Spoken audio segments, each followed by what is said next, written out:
Now if the analyzer and polarizer are in same direction, then the same intensity results out here, because the direction is only in this one, in xy plane. Now the same one comes out of here and resulting one will be only this one. So initially will be I naught, because it is in both the directions. By keeping the polarizer it becomes half, and if we keep the analyzer at an angle 0 degrees with the polarizer, that is parallel to the polarizer, then the resulting intensity I dash will be I naught by 2.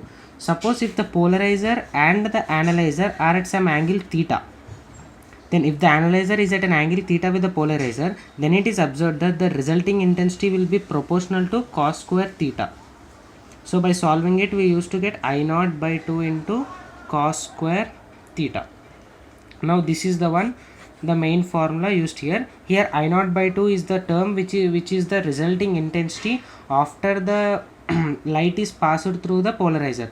Now this light is known as polarized light. Now in 2019 there was a sum regarding this. Now if we consider that once, firstly the unpolarized light was taken, it was passed through a polaroid or polarizer. After that this is named as P1, and there is another one which is named as P2, and another one which is P3. P3 and P1 are crossed.